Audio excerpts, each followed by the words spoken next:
Okay. First of all, thank you very much for coming down and chatting with us. It's obviously very exciting. We respect the fact that you want to stay anonymous. That's fine. First of all, I'd like to ask you about Crashed & Co. Who are you? What do you guys do? Crashed & Co was formed in 1972 by my father.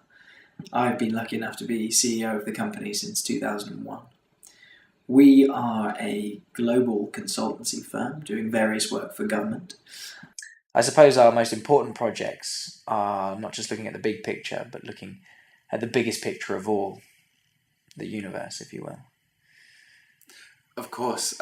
So your work, I understand, has led you to some fairly significant discoveries recently. Have you, or are you about to make contact with species from another planet? I'll answer that with a metaphor, if I may. Imagine yourself in a canyon. You call up to someone. You hear your echo, of course. You call up again, and again your echo comes back. You keep calling, and you keep hearing your echo.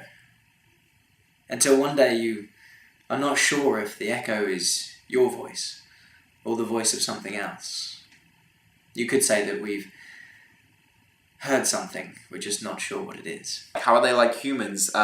Do they come in multiple forms, or are they? I mean, where do they come from? A lot of questions, Mr. Martin. Sorry, it's having a bit of a fanboy spasm moment here. Well, Cool. it's interesting that you pick up the idea of species and singular species and multiple species. Yeah. Have you ever thought that on an alien planet, the idea of a species or multiple species may be something completely different? I guess I don't know. Have you heard of the Leviathan? Yeah, in a biblical context, yeah, but how does it relate to multiplicity? So it was a theory developed by Thomas Hobbes. Essentially, there have been a large following of people, and this following has very much influenced the work that Crashed & Co has been doing, its goals and its ideals. You could say that we've been contacted in the past. Are you a gambling man, Mr. Martinson? Not exactly, apart from playing keepsies with magic cards, no. If I was to ask you, based on statistics and statistics alone, if something was to crash here on Earth, where do you think it would hit? Would it hit the land? Or perhaps the vastness of the oceans? That's a good question. I guess based on statistics, I mean, I need to do some calculations, look at the trajectory of the aircraft, find out where it's coming from, how fast it's traveling. But as a wild guess, I would say probably the oceans. You've given it some thought. I'm sure that will come in very helpful. May I ask you a question? Please go ahead. Where did you find Object 18? I live at Lowerwood Court. I live by Portobello Road Market, and I was down there the other weekend, and I see this object, this blue object, Object 18, and I recognize it instantly because I've seen it on UFO forums before.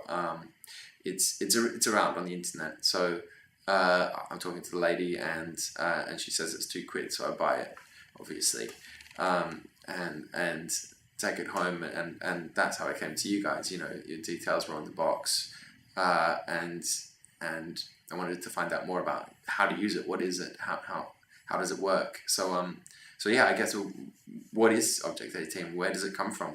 Why does it exist? It fell like many others, actually. My company has found over 26 of these objects. We've been trawling the oceans. Recovery has been quite a difficult thing. The strangest thing of all is that recently they all went missing, and they've been popping up here and there. Your Object 18 is the first one to ever be activated. What is it? Is it possible that other people have activated these things? Not yet, no. As far as I know, you happen to be the first person who has activated one. This moment is momentous. I think the coming months are going to be very, very interesting. Now, I think I have time for one more question. Okay. Obviously, you've come up against a lot of skepticism in your work. You know, as have I. Given that you have some hard evidence now that there are extraterrestrial life forms out there, that there are unidentified flying objects in existence, are you excited about the future? If you'll forgive me, Mr. Martinson, excitement is very much for amateurs. My company has been working tirelessly on a breakthrough, if you will, the very essence of which could shatter all belief systems here on Earth. So to call it merely exciting would be a gross understatement. We believe the Leviathan is coming. Now, if you'll excuse me, I'm very busy. Sure. I mean, from a self-confessed blogger and amateur, thank you. I'm excited.